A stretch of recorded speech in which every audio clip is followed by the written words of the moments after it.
the coldest, most savage place on Earth. So remote, its very existence was questioned by navigators for centuries. Even after it was discovered in 1820, it remained for decades terra incognita, a land unknown.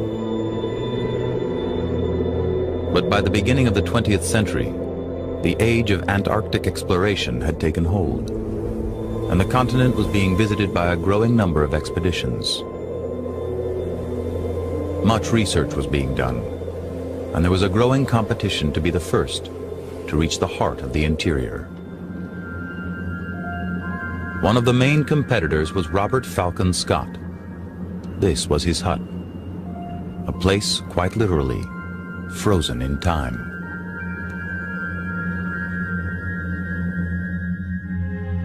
Scott had set out from England to make history, trying to become the first person to stand on the South Pole. He reached his goal, but when he arrived, he found that a Norwegian team had beaten him to it. Disaster struck on the return journey, and his entire party perished in the brutal cold. Scott's final haunting diary entry shook the outside world.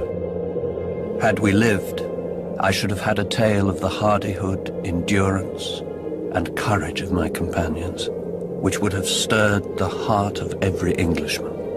These rough notes and our dead bodies must tell the tale. For years after his death, Scott was regarded as a hero, a British icon who had shown courage and nobility in the face of insurmountable odds. But as time went by, critics began to question his aptitude, calling him an ill-prepared adventurer whose bad judgment had cost his team their lives. He was portrayed as irrational, consistently inept, a heroic bungler. I signed on to some extent to the legend of Scott the Bumbler when I first went to the Antarctic. But that legend just doesn't stand up against reality. Not when you get to know these guys, not when you look at the facts of what happened to them. Climatologist Susan Solomon has spent years in Antarctica studying the ozone layer. She became interested in Scott's story after a visit to his hut. Questioning the popular theory of his incompetence, she decided to try and find out what had really gone wrong on his expedition.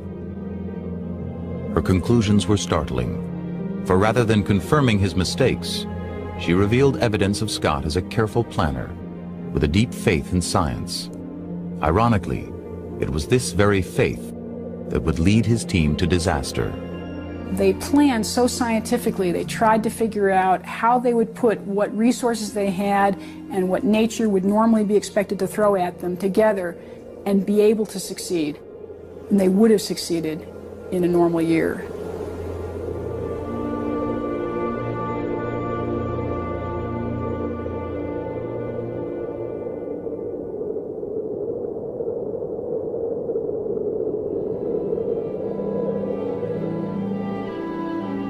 In November of 1910, Robert Scott arrived in the Antarctic aboard the ship Terra Nova. He established his base camp in a hut at Cape Evans, and on November 1st, 1911, after a year of preparation, he set off for the pole. 2 weeks later, Scott and his party of 16 men, 10 ponies and 22 dogs arrived at a location 150 miles inland.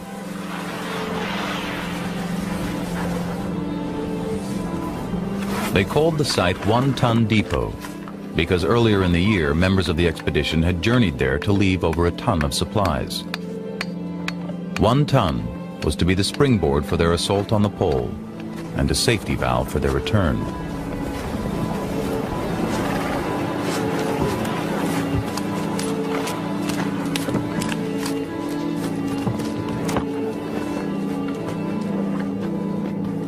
Despite all their planning and stockpiling of provisions, the odds were against them making it to the pole.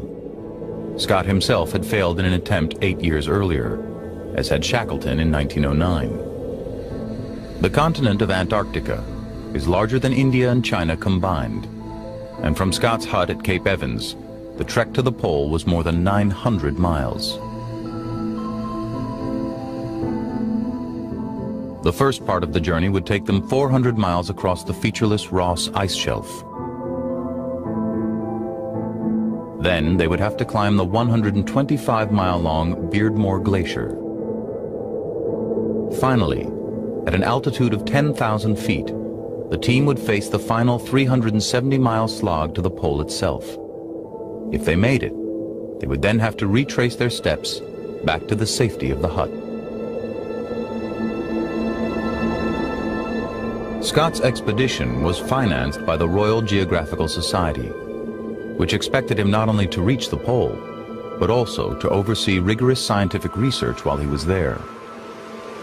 Scott was tremendously interested in science. I mean, not only was he proud of the fact that he was leading the biggest scientific expeditions that had ever gone down south, it was much deeper than that.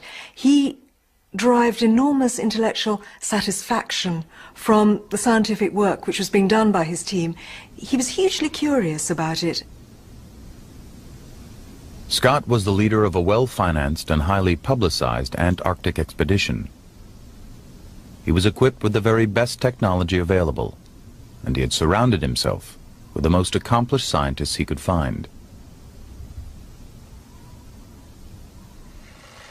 Herbert Ponting, the team's official photographer, made a film documenting the expedition and the scientific work being done.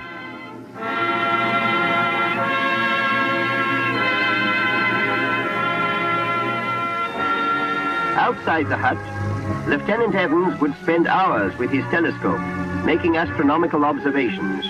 An intensely cold job, which demanded stoical quality. Among others, the presence of meteorologist George Simpson was featured on the film. Inside the hut, the meteorologist Dr. Simpson had a vast collection of scientific instruments for studying weather conditions. Surgeon Atkinson did research work with his microscope. Simpson, nicknamed Sonny Jim, became indispensable to Scott. He was responsible for recording and analyzing the Antarctic weather, and Scott respected him immensely. The feeling was mutual. Simpson said that he had never met anyone who had the scientific spirit so utterly unalloyed. All of the scientists particularly admired him. They all talked about him as being someone who could get to the nub of any scientific question immediately. But later critics of Scott claimed he had made irrational decisions. These claims did not sit well with Solomon, who discovered much evidence to the contrary. Wherever she looked, she found signs that Scott had been a meticulous planner. The scientific method seemed to be at the heart of his preparations. Captain Scott used to spend a lot of his time in his little den writing up his journal and working out plans for the journey to the pole, for every detail had to be carefully thought out beforehand. Scott devised a careful plan. Knowing that it would be impossible for the men to carry all their supplies with them, he had ordered a series of earlier journeys into the interior to stockpile provisions along the route. For transport across the ice shelf, Scott chose ponies, because Shackleton had had success with them 2 years earlier.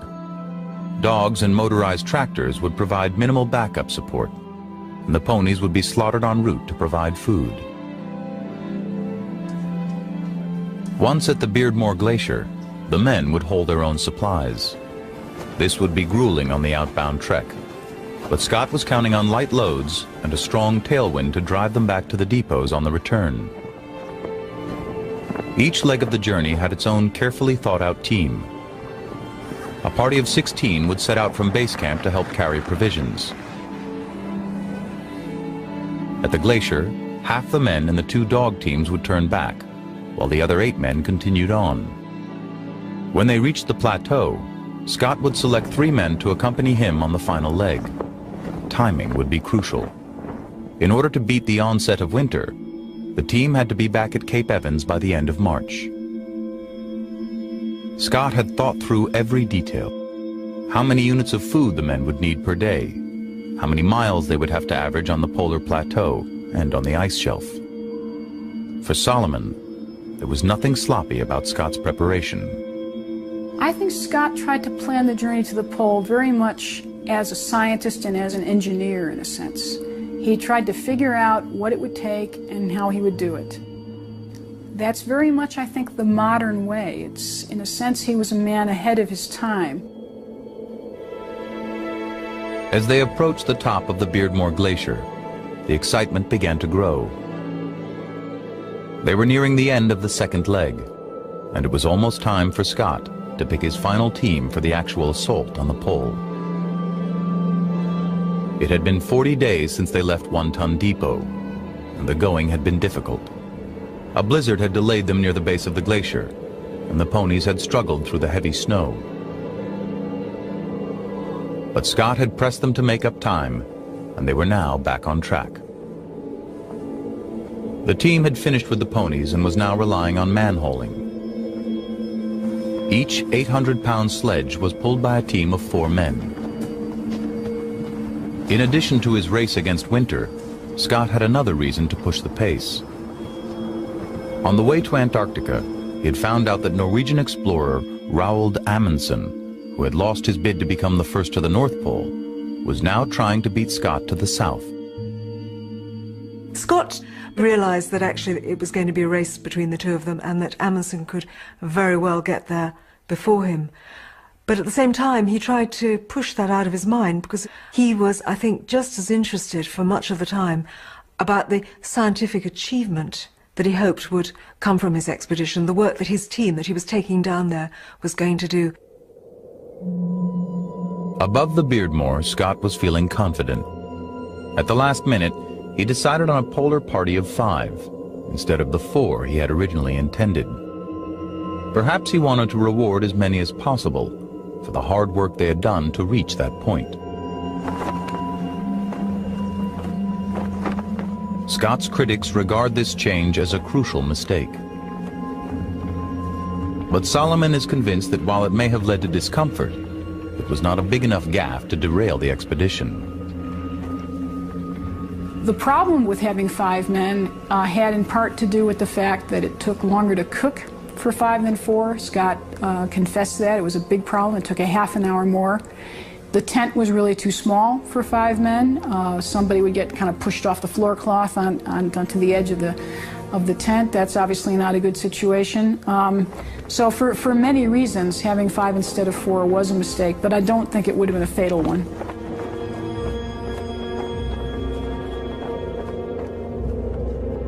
Finally, on the Antarctic plateau, the men continued to trudge southward.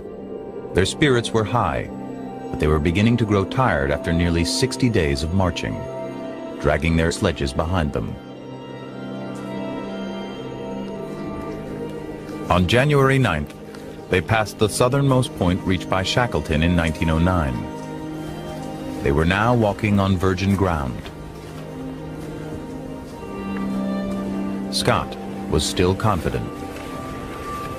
It is wonderful that 2 long marches would land us at the pole. We left our depot today with 9 days' provisions, so that it ought to be a certain thing now.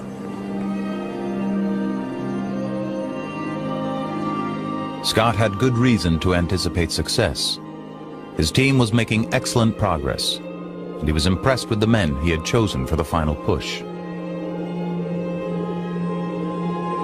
Edmund Wilson, the expedition's chief scientist, was a doctor and a talented artist, and Scott's best friend. Henry Bowers, nicknamed Birdie for his prominent nose, was known for his exceptional stamina.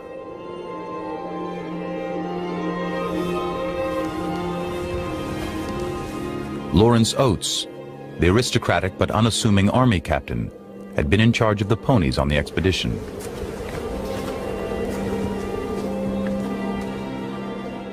And Seaman Edgar Evans. He was the strong man of the group. By the middle of January, the men had covered nearly 900 miles. They had climbed 10,000 feet up a glacier strewn with crevasses, and they had survived on rations of dried meat and lard. Now, they were approaching their final destination. On January 17, 1912, the team reached the pole. But the glory that Scott had dreamed of was denied him, for he was met by the sight of a tent flying the Norwegian flag. Amundsen, Scott's great rival, had beaten him to the pole. It was a crushing blow. The wind is blowing hard. Temperature is -21, and there is that curious, damp, cold feeling in the air which chills one to the bone in no time. Great God, this is an awful place, and terrible enough for us to have labored to it without the reward of priority. Amundsen's strategy had been very different from Scott's. Relying on his experience from the Arctic, he had foregone careful planning and made a dash for the pole. He had taken a gamble and won, beating Scott by a full 5 weeks. Amundsen got to the pole first because of his transport arrangements. Very simple, a few men on skis with lots of dogs. He was able to take less time getting to the pole and back again, and he was able to eat the dogs as they travelled. He knew about travelling over snow and ice. He knew about the cold.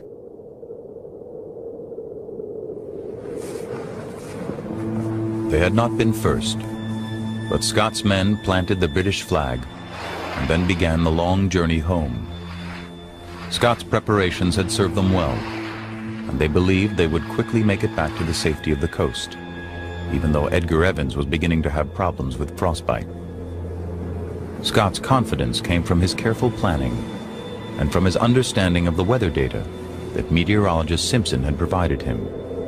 In fact, Solomon found that Scott was counting on the weather to bring them home.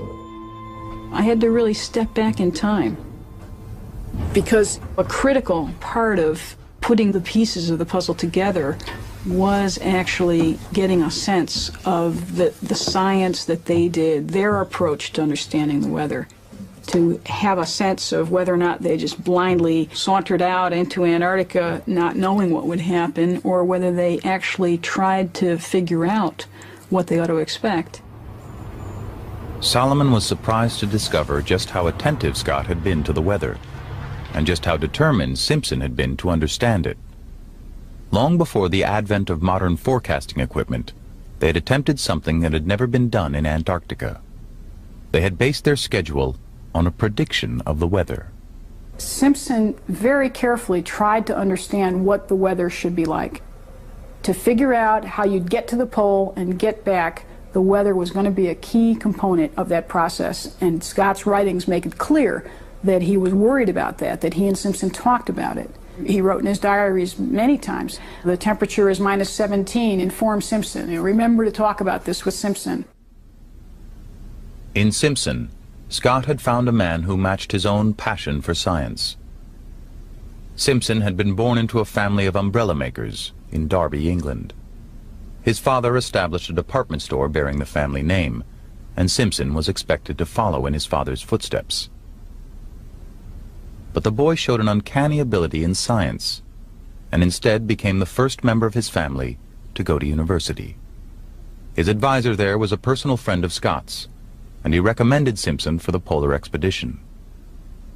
He was an amazing guy. The insights that Simpson had into many different aspects of Antarctic meteorology are just incredible. He was the first to figure out why the Antarctic summer is colder than the Arctic summer. He was the first to really launch balloons in the Antarctic and study how the temperatures changed as a function of altitude, which was a really stunning achievement. He was clearly a scientist of tremendous capability. As Solomon pored over the data in Simpson's papers, she realized she was looking at something truly remarkable. In front of her, on the yellowing pages of century-old diaries, were the first ever forecasts of the Antarctic interior, composed from Simpson's observations in the year prior to the push for the pole. Solomon examined every detail of the forecasts. I wasn't prepared for what I found looking at Simpson's books and other documents. It's incredible to me that he was able to piece together enough information about the weather to make a remarkably accurate forecast for what the conditions ought to have been like for the journey to the pole and the entire journey back. The way he did that was just amazing. Simpson predicted that the temperature at the Cape Evans base camp would be warmer than the Antarctic interior, not simply because of the natural warming effect of the ocean, but also because the nearby mountains blocked the cold winds coming off the ice shelf.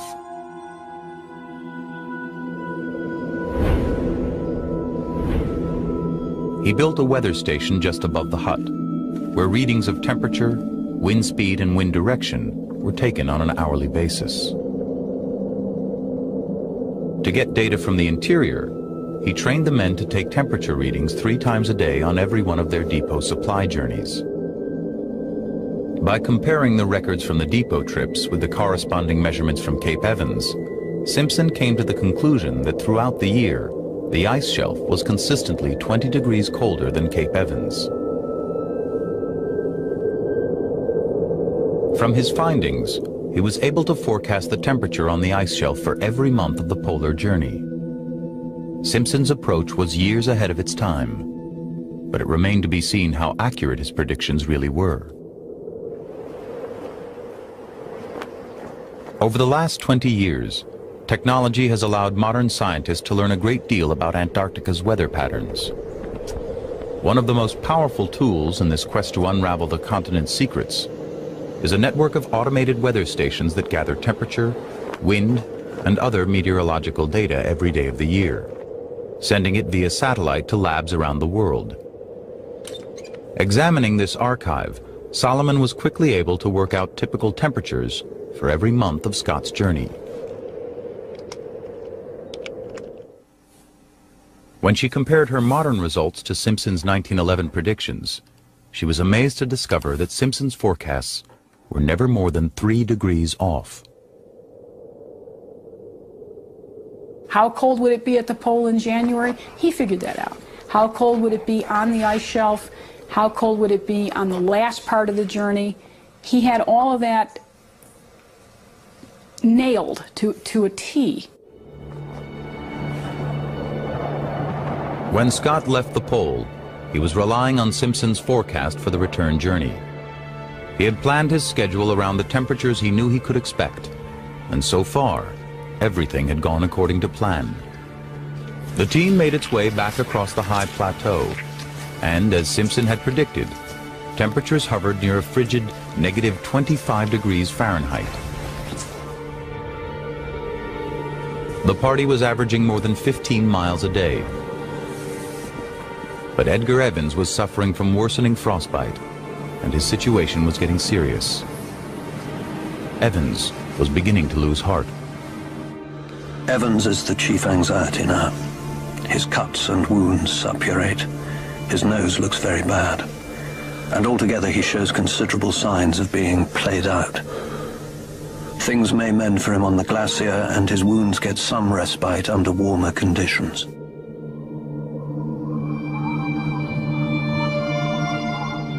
The men's spirits rose when they arrived back at the Beardmore.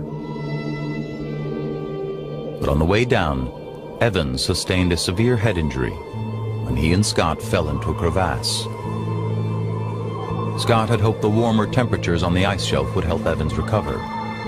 But after the accident, his situation began to look hopeless. His comrades encouraged him to push on, but 2 weeks later, Evans collapsed. I was first to reach the poor man, and shocked at his appearance. He was on his knees with clothing disarranged and a wild look in his eyes. We got him on his feet, but after 2 or 3 steps he sank down again. He showed every sign of complete collapse. Wilson, Bowers, and I went back to the sledge, while Oates remained with him. When we returned, he was practically unconscious, and we got him into the tent quite comatose. He died quietly at 12:30 a.m. Frostbite had taken its toll, but Wilson, the team doctor, documented the cause of death as brain damage. Evans had been done in by a freak accident, something no amount of planning could have prevented. There was nothing the team could do but bury him and move on. With Evans gone, the men quickened their pace. The day after they buried their friend, Scott, Wilson, Oates, and Bowers approached their resupply depot near the base of the glacier. They were finally back on the ice shelf. Here, stockpiles of food and fuel awaited them. At last, the frigid temperatures of the plateau were supposed to be behind them. Simpson's forecast called for strong tailwinds and much more moderate temperatures. They were still 400 miles away from Cape Evans, but they expected the worst was behind them. The very first night that they regained the barrier, Scott talked about how they've had a good night's sleep for a change because it was so nice and warm.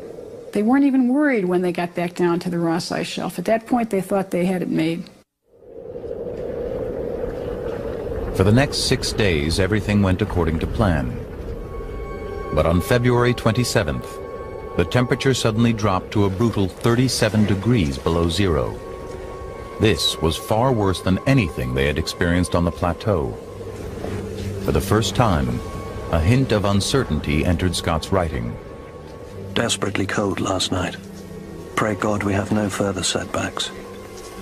We may find ourselves in safety at next depot, but there is now a horrid element of doubt. The doubts did not let up. Brief periods of such bitter cold were manageable, but for days, the thermometer refused to budge, only once rising above -30. The men were stunned by the unexpected weather. Wilson and Bowers had survived worse temperatures on an earlier research expedition, but never for this long, and never after 4 months of exhausting manholing. It's not just the fact that it was cold. It was cold for 3.5 straight weeks. You probably can't appreciate what the impact of that is on the human body unless you've actually been through it. Those kind of temperatures are absolutely killing. Scott's carefully laid plans were in tatters, and the lives of his men hung in the balance. The staggering cold had thrown his schedule into disarray, and everyone was nearing exhaustion. The sledges became harder and harder for the straining men to pull. The surface, lately a very good, hard one, is coated with a thin layer of woolly crystals. These are too firmly fixed to be removed by the wind and cause impossible friction on the runners. God help us, we can't keep up this pulling. That is certain. Normally, friction from the sledge melts a thin layer of snow that lubricates the runners as they slide. But below -20, the snow remains crystalline and grips the runners tightly. Sir Ranulph Fiennes, a polar explorer who pulled a sledge across Antarctica in 1993, knows all too well what Scott and his men had struggled with. We developed a real feeling for the problems that Scott faced from day to day with the variety of snow surfaces and temperatures. If you want to practice it, you want to get 2 6-foot fat men, put them into a bathtub with no legs, and pull them, for in his case 1,600 miles, over sand dunes. That's the friction that you actually get. There's no sliding. But even as the conditions got worse, Scott made no effort to lighten the load. It is a decision his critics have often cited as a clear indication of his incompetence.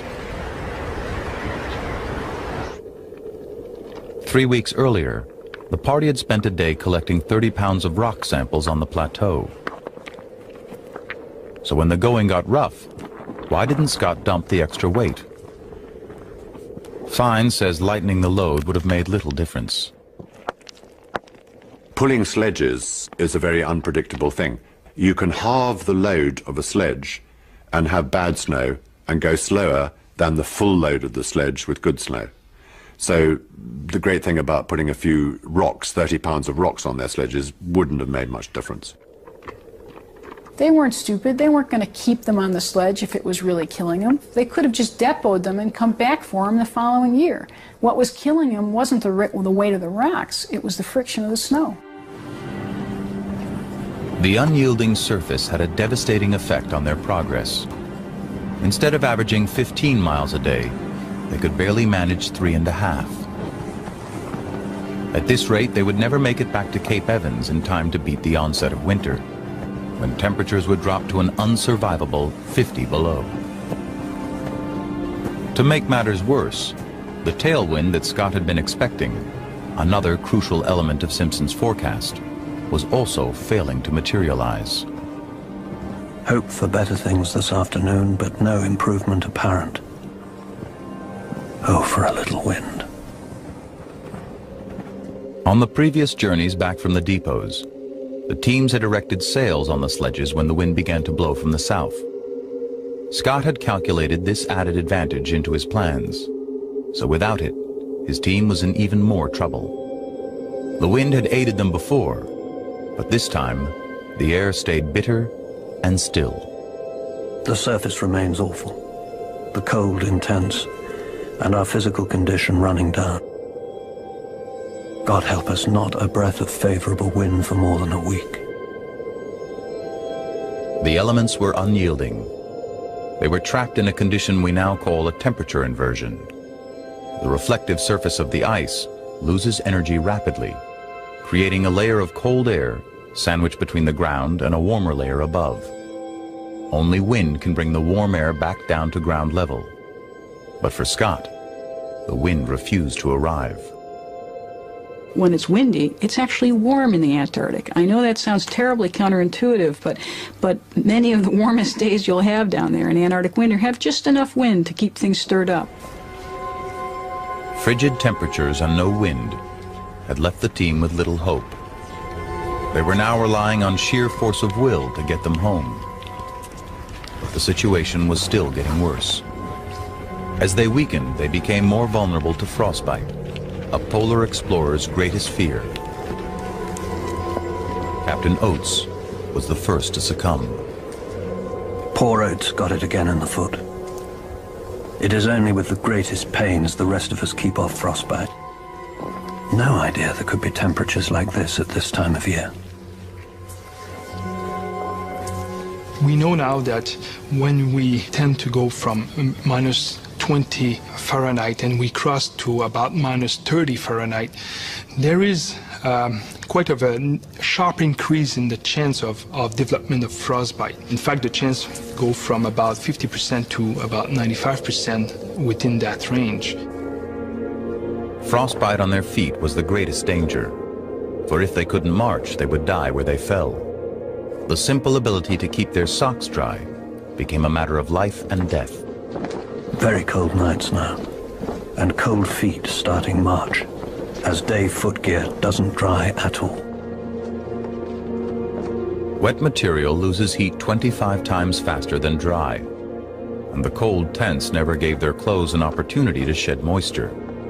In fact, the tents were so cold that the men's socks froze solid at night, causing another grave problem every morning. Before beginning the day's march, they had to spend an hour and a half struggling to get their damaged feet into their footwear. It was an agonizing ritual that cost them valuable walking time and left their feet ever more susceptible to the chill. Their feet would have been raw in many places, so you don't want to press raw flesh against a rock-hard sleeping bag. It's one of the most painful things on earth. I remember for about 70 days every morning trying to put my feet, which were gangrenous, with bare-ended toes with no flesh on them, firstly into socks. I mean, it was painful even putting the sock on, and then trying to put them into our ski boots, which were rock-hard. How Scott's men not only had that problem every morning, but the problem which we didn't have, which was to not be able to get into their sleeping bags when they were still retaining body warmth from the movement of the day, is unthinkable. I mean, they were very, very brave men, all 5 of them. But brave as they were, Oates's condition was deteriorating rapidly. This was his second bout with frostbite, and skin that has been damaged once is far more vulnerable to re-injury. His odds of survival were plummeting. Oates is wonderfully plucky, as his feet must be giving him great pain. He makes no complaint, but his spirits only come up in spurts now, and he grows more silent in the tent. If we were all fit, I should have hopes of getting through. But the poor soldier has become a terrible hindrance, though he does his utmost, and suffers much, I fear. The team's options were running out.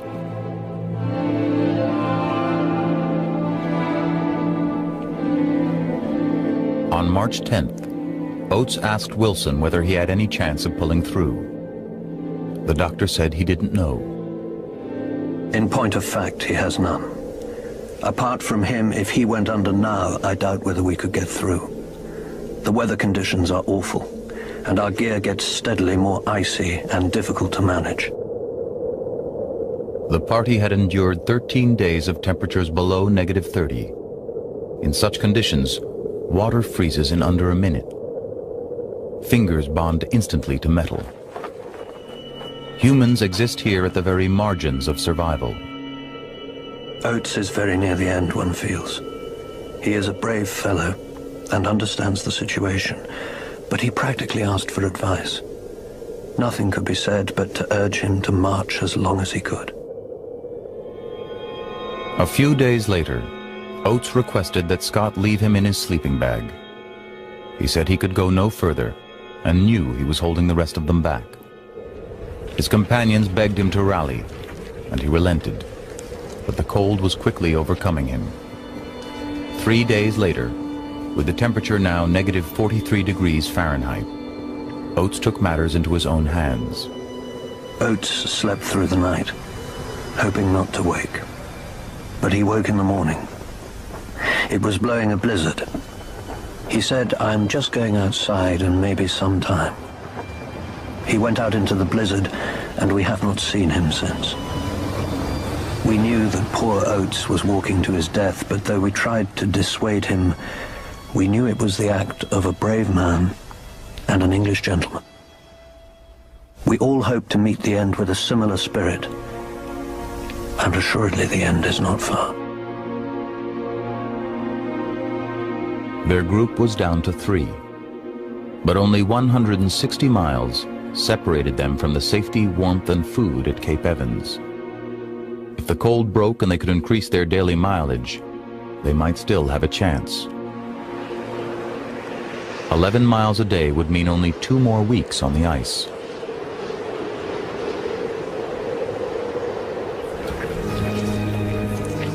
But the day after Oates's death, Scott found himself in trouble. During a bout of violent indigestion, he failed to notice when his right foot began to freeze. Within minutes, his toes were severely frostbitten. There is no chance to nurse one's feet. Amputation is the least I can hope for now. But will the trouble spread? Scott made only a few more diary entries after that. On March 21st, he wrote that the party was now only 11 miles from the depot at One Ton Camp. But a blizzard had stopped them in their tracks, and they were nearly out of fuel. Their only hope was for Wilson and Bowers to depart for the depot alone. Wilson and Bowers unable to start. Must be near the end. Have decided it shall be natural. We shall march for the depot with or without our effects, and die in our tracks. But they never marched again. In his last diary entry, dated March 29th, Scott wrote that the blizzard had raged for 10 days, keeping them trapped in the tent. I do not think we can hope for any better things now. We shall stick it out to the end. But we are getting weaker, of course, and the end cannot be far. It seems a pity, but I do not think I can write more. For God's sake, look after our people.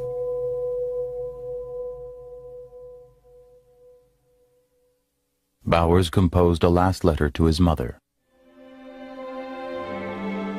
As this may possibly be my last letter to you, I am sorry it is such a short scribble.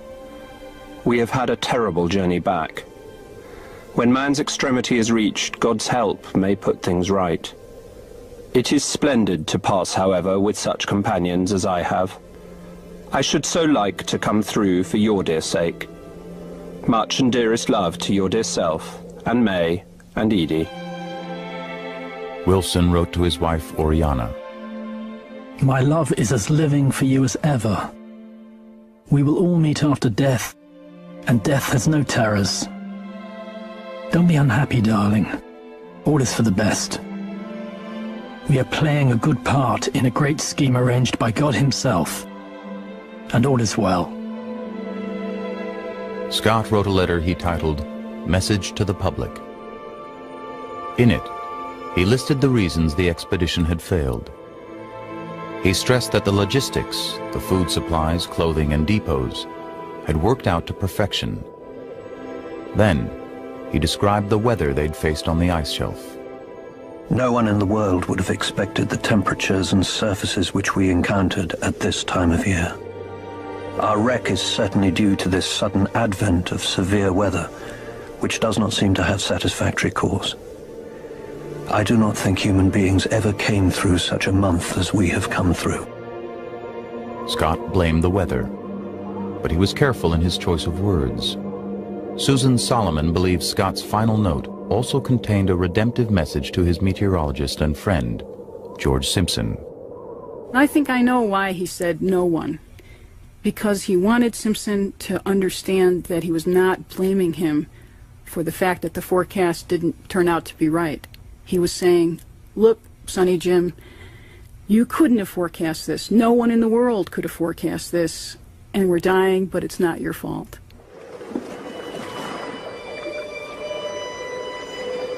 Prior to his departure, Scott had briefed the support teams that the Polar Party would return to Cape Evans by late March. As the days turned into weeks, the 13 men back in the hut grew increasingly worried.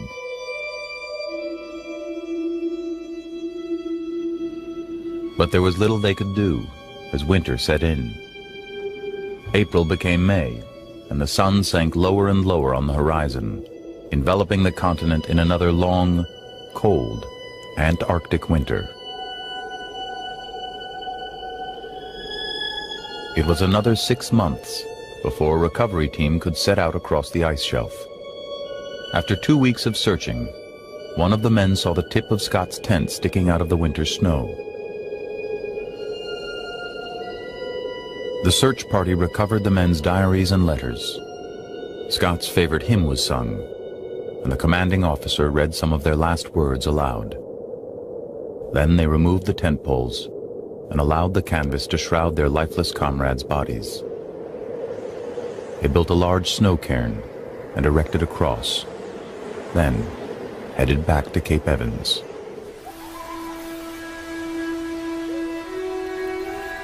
It took a year for the news of Scott's death to reach George Simpson. Simpson had seen Scott off from Cape Evans, but soon after had been recalled from Antarctica and sent to work at the British Meteorological Office in India.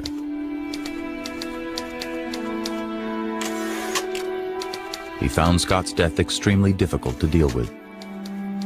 The news of the sad disaster came to India in such dribbles that it was nearly a fortnight before I could really understand what happened.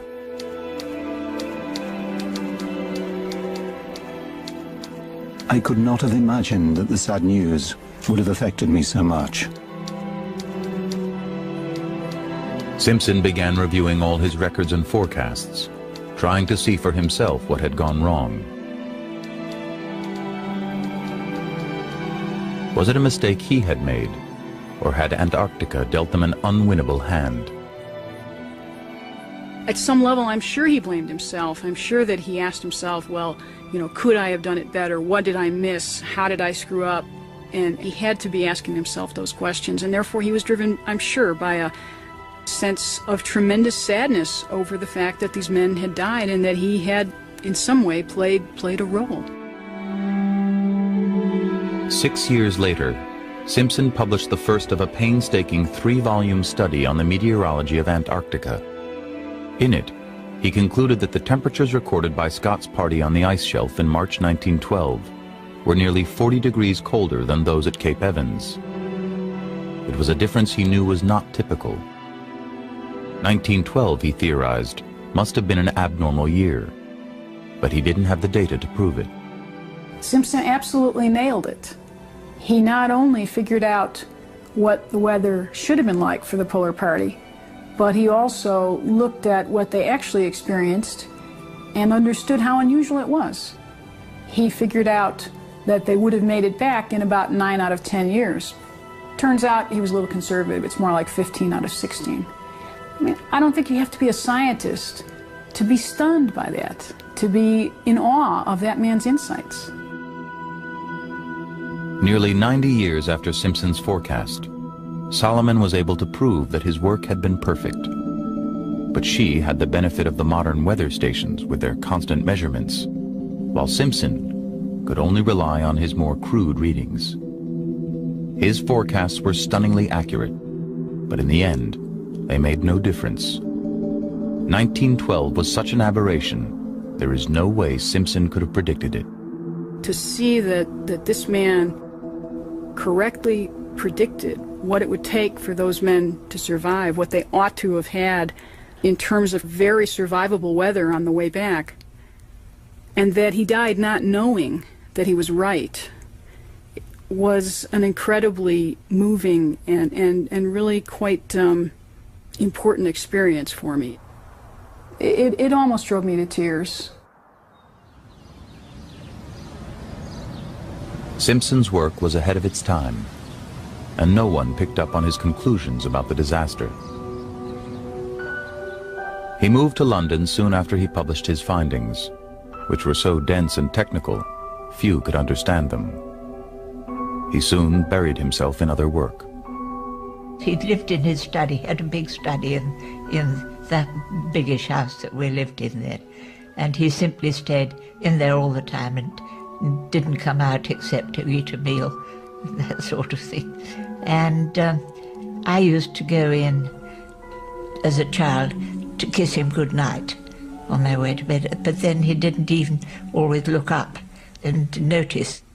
And I remember coming out saying, "Daddy doesn't love me," because I simply hadn't been able to get any response out of him at all. Simpson presented his views about the role of the weather in Scott's death only once, in a scientific lecture he gave in 1923. Then, he never spoke publicly about it again. Simpson was a very meticulous and careful scientist, and I think he would have been reluctant to talk about the weather as an issue very much because he couldn't prove that it was unusual. I couldn't have proved it either until all that nice weather station data was accumulated. So it had to be somewhat by extrapolation that he made his argument, and I think as a good scientist he probably would be uncomfortable with that. Solomon's work had established Simpson's legacy as a scientist, and had also shattered many of the myths about Scott's ineptitude. But she was still troubled by one aspect of the story. The thing that kept bothering me at the end was the way they died. Scott and his men made camp on March 19th for the last time. They never left it. March 29th is the date of Scott's last diary entry. It's been thought that a blizzard is what kept them in the tent for 10 full days. But if you've been to that part of the Antarctic, you know that blizzards just don't last more than 2 or 3 days. And if they had a 10-day blizzard, my God, they had the blizzard of a century. And then suddenly I realized that it actually couldn't have happened. Scott's own men provide the observations that show that there was no blizzard. 2 men, Atkinson and Kahane, went out onto the Ross Ice Shelf to look for Scott and Bowers and Wilson. They didn't go very far, but they were experiencing light winds, temperatures of 0 to -17, perfect weather for keeping on going. This was on March 27th. So on March 27th, or maybe even before, the wind had already stopped. That made clear that the reason that the 3 of them stayed in the tent was not a meteorological reason. It had to be a human reason. And that, I realized, was probably the fact that Scott's foot was very badly frostbitten. Wilson, who was a doctor, wrote to his parents that Scott could scarcely walk. He didn't say anything about a blizzard in that letter to his parents. He said that he loved them, that he would see them in heaven, and that the captain just couldn't go on. And so I believe that Wilson and Bowers decided that they simply couldn't accept going on without him, and they perhaps misled him into thinking that the blizzard was still raging. Bowers had tremendous loyalty to Scott. He wrote to his mother that I am Captain Scott's man and will stick by him right through.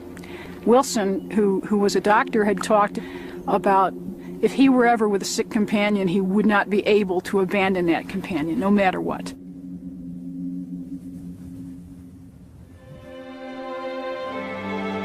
Wilson and Bowers are probably the truest heroes of this whole story, if what I'm saying is correct.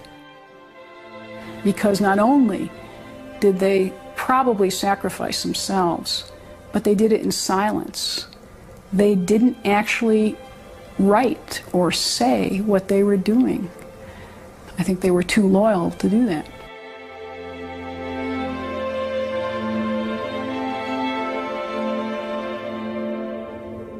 Scott would not have known what his comrades had done for him. But in his final hours, he revealed how highly he thought of them. He wrote letters to their families, making sure they would know how decent each had been. To Bowers' mother. I write when we are very near the end of our journey, and I am finishing it in company with two gallant, noble gentlemen. One of these is your son. As the troubles have thickened, his dauntless spirit ever shone brighter, and he has remained cheerful, hopeful, and indomitable to the end. My whole heart goes out in pity for you. To Wilson's wife. If this letter reaches you, Bill and I will have gone out together. We are very near it now, and I should like you to know how splendid he was at the end. Everlastingly cheerful and ready to sacrifice himself for others. I can do no more to comfort you than to tell you that he died as he lived. A brave, true man, the best of comrades and staunchest of friends. We can never turn back the clock, but I think it's highly likely that if Scott had survived, his legacy would be viewed quite differently. He still certainly wouldn't have been the guy who got to the pole first, but he would have been the leader of a great scientific expedition, an expedition that even today is viewed as a cornerstone of Antarctic science. He was a man of incredible ability. He was a man who could inspire a lot of loyalty. Then I think we just have to admire what he did achieve and what all of them achieved. Planner, with a deep faith in science. Ironically, it was this very faith that would lead his team to disaster. They planned so scientifically, they tried to figure out how they would put what resources they had and what nature would normally be expected to throw at them together and be able to succeed. And they would have succeeded in a normal year.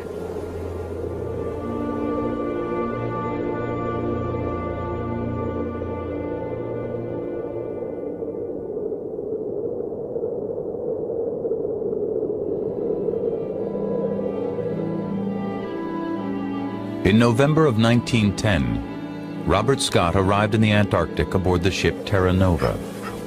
He established his base camp in a hut at Cape Evans, and on November 1st, 1911, after a year of preparation, he set off for the pole. 2 weeks later, Scott and his party of 16 men, 10 ponies and 22 dogs arrived at a location 150 miles inland.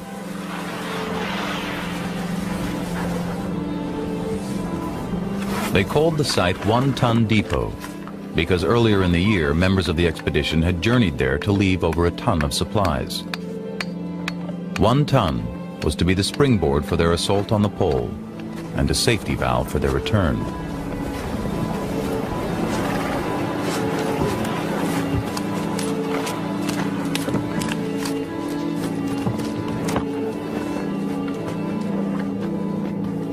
Despite all their planning and stockpiling of provisions, the odds were against them making it to the pole. Scott himself had failed in an attempt 8 years earlier, as had Shackleton in 1909. The continent of Antarctica is larger than India and China combined, and from Scott's hut at Cape Evans, the trek to the pole was more than 900 miles.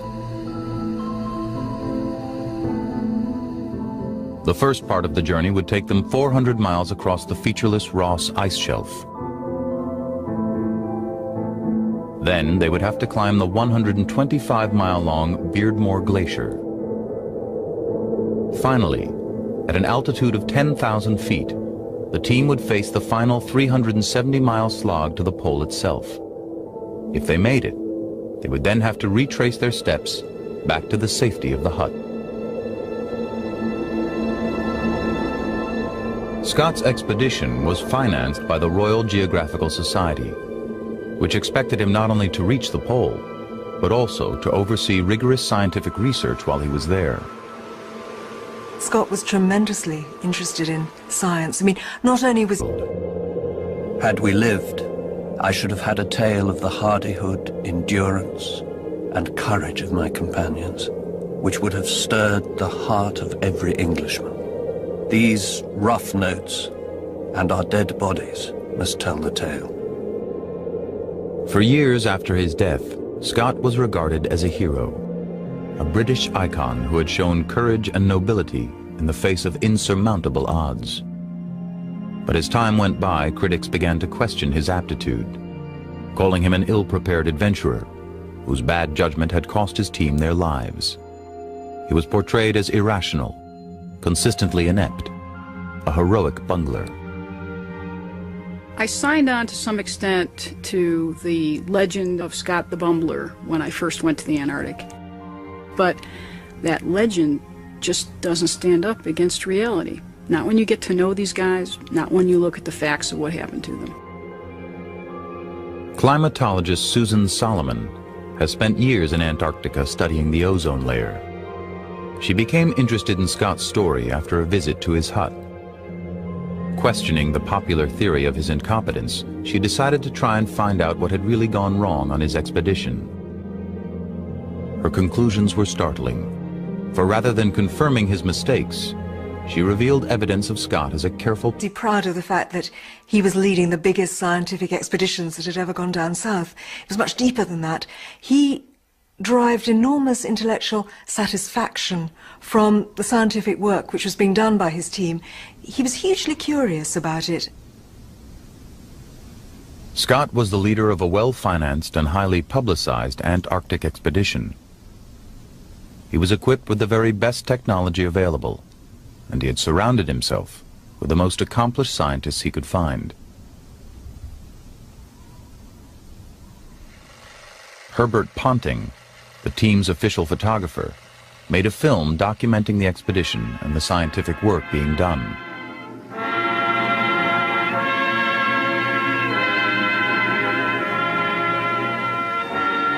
Outside the hut, Lieutenant Evans would spend hours with his telescope, making astronomical observations.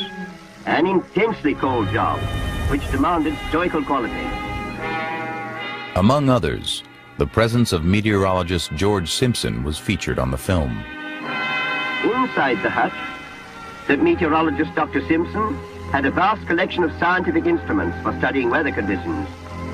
Surgeon Atkinson did research work with his microscope. Simpson, nicknamed Sunny Jim, became indispensable. The coldest, most savage place on Earth. So remote, its very existence was questioned by navigators for centuries. Even after it was discovered in 1820, it remained for decades terra incognita, a land unknown. But by the beginning of the 20th century, the age of Antarctic exploration had taken hold, and the continent was being visited by a growing number of expeditions. Much research was being done, and there was a growing competition to be the first to reach the heart of the interior. One of the main competitors was Robert Falcon Scott. This was his hut, a place quite literally frozen in time.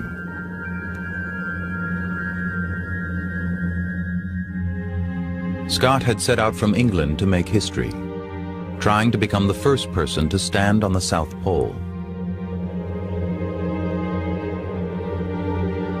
He reached his goal, but when he arrived, he found that a Norwegian team had beaten him to it. Disaster struck on the return journey, and his entire party perished in the brutal cold. Scott's final haunting diary entry shook the outside world.